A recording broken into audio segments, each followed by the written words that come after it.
여러분 안녕하십니까, 진성호입니다.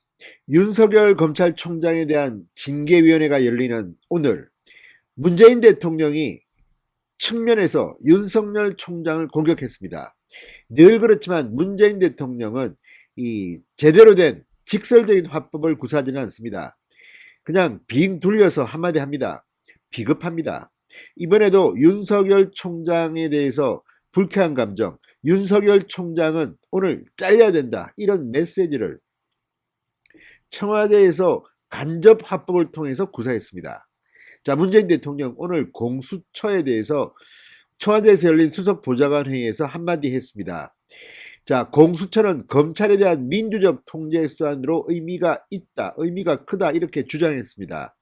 그러면서 검찰은 그동안 무소불위의 권한을 가지고 있으면서도 스스로의 잘못에 책임을 지지 않고 있고 책임을 물을 길도 없는 성역이 되어왔다는 국민의 비판을 받고 있다, 이렇게 주장했습니다.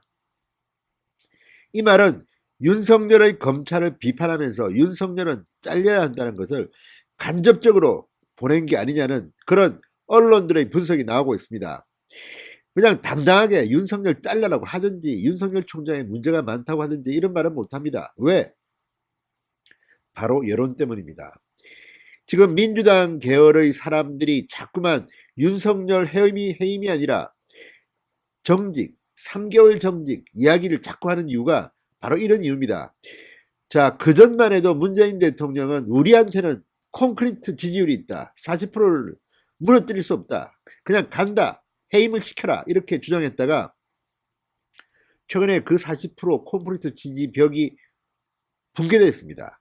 36%대까지 떨어졌습니다. 그러자 이제 겁을 내기 시작합니다. 그러며 비겁하게 윤석열을 공격합니다.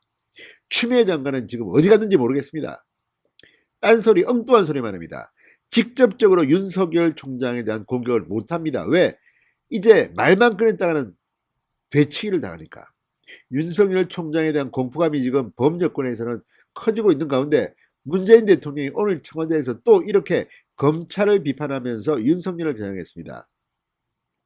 그런데 우연인지는 모르지만 윤석열 측 이완규 변호사가 오늘 출석하면서, 징계위원회에 출석하면서 한마디를 했습니다. 이게 지금 헤드라인으로 뽑혔는데 상당히 충격적입니다. 뭐라고 했는지 아십니까? 왕조시대도 아니고 이게 뭐하는 짓이냐? 지금이 왕조시대냐? 참으로 통쾌한 말입니다. 자, 왕조시대도 아니고 왜 무리해서 이렇게 징계를 밀어붙이라는 취지의 윤석열 측 변호사, 이완규 변호사의 말은 참으로 통쾌했습니다. 오늘 이 출근길에 윤석열 총장이 직접 시민에게 다가가 감사의 말을 전했습니다. 자, 그리고 징계위원회가 열리는 법무부 건물에서는 윤석열 총장 측 변호인들은 당당하게 정문으로 들어왔습니다. 그러나 징계위원들, 기자들 보는 게 겁이 나서 미리 출근해서 새벽에 일찍 출근해서 기다리고 있다가 오는가 하면 어떤 사람은 뒷문으로 들어가고, 이게 지금 수준을 보여주는 겁니다. 자, 오늘 모두 8명의 정인이 채택됐는데 추미애 측 증인 2사람은 안 온답니다. 이성윤 서울중앙지검장, 그리고 정진웅 광주지검 차장검사, 오늘 징계위원회로 오지 않고 각각 자기 직장으로 출근하는 모습이 목격됐습니다. 반대로 윤석열 측 증인 4명 모두 다 나옵니다. 모두 다. 이정화 대전지검 검사라든지 뉴욕 법무부 감찰관 모두 다 나옵니다. 이걸 보면 오늘 징계위원회의 분위기를 상상할 수가 있습니다.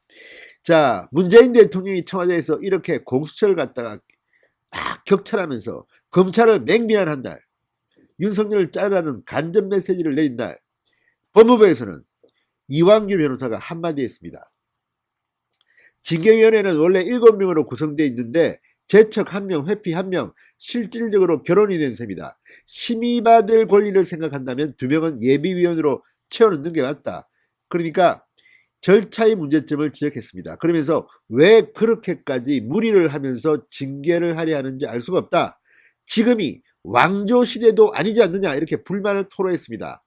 또 기자들에게 보낸 입장문에서 징계위원 중 이 정한중 위원장 직무대리와 신성식 대검 반부패 강력부장에 대해서 기피를 신청할 것이라고 밝혔습니다. 자, 지금 4명 남았습니다. 징계위원회. 그 중에서 2명이 기피되면 2명 남습니다. 이번 징계위원회의 효력은 없다고 봐도 무관할 겁니다. 아마도 어떤 결정이 내리든 간에 윤석열 총장은 서울행정법원에 가처분 신청을 낼 것이고 윤석열 총장의 승리가 거의 99%가 아닌가 이런 생각이 듭니다. 자, 오늘 문재인 대통령의 발언은 여러모로 참 옹색하다는 생각이 들었습니다. 문재인 대통령은 이렇게 말했습니다. 공수처는 검찰의 내부 비리와 잘못에도 엄정하게 책임을 물을 수 있는 제도적 장치가 될 수 있다. 공수처는 권력기관 개혁의 핵심이다.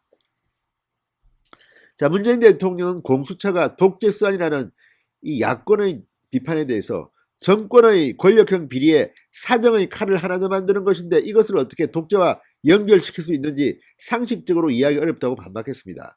문재인 대통령은 바보가 아닌가 생각됩니다. 어떻게 이런 말을 할 수가 있습니까?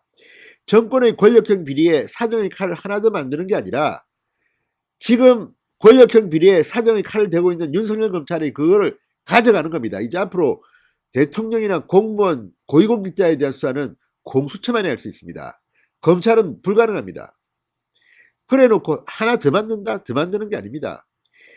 이제 문재인 대통령이 퇴임하면 문재인 대통령에 대한 수사를 갖다가 살아있는 권력에 대한 수사를 하는 검찰이 아니라 공수처로 제한되고 공수처는 자기가 시킨 공수처장과 그 민변 출신의 검사들이 알아서 기도록 어떤 부패, 잘못을 저지르더라도 알아서 문재인 정권 사람들은 봐주는 게 아닌가 이런 의혹이 지금 야당 비판의 핵심입니다. 이걸 이해하지 못하고 사정의 칼을 하나 더 만든다? 이걸 어떻게 독재와 연결시킬 수 있는지.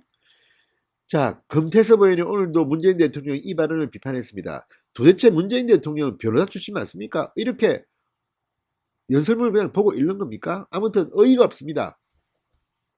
자, 문재인 대통령이 이렇게 간접적으로 윤석열을 잘라라는 메시지를 내린 그날 윤석열 측의 변호사는 정말 당당하게 이야기를 한 겁니다. 지금이 왕조시대도 아니고 왜 이렇게 그렇게까지 무리를 하면서 징계를 하려 하는지 알 수가 없다 이렇게 말한 겁니다. 자, 지금 이런 분위기를 감지한 것 같습니다. 오늘 출근길에 정한중 징계위원장 직무대행 기자들이 질문을 받고 상당히 꼬리를 내렸습니다. 깨갱하는 것 같습니다. 이렇게 말했습니다. 윤석열 총장 징계 혐의에 대한 입증 책임은 법무부 장관에게 있다. 증거에서 혐의 사실이 소명되는지 그것만 보고 판단하겠다. 자, 앞서 정교수 정직무대행은 15일날 결정을 내리겠다고 아예 단정을 해버렸습니다. 그러나 오늘은 달랐습니다. 자, 첫 기일에 변호인 의견 진술을 들어보니 상당히 도움이 됐다. 어제 감찰 기록에 있는 관련자들의 진술서도 상당히 도움이 된 것 같아. 그러면서 이번에 정인신문도 도움이 될 것으로 생각한다. 이날 결론이 날 것 같으냐는 질문에는 해봐야 한다고 말했습니다.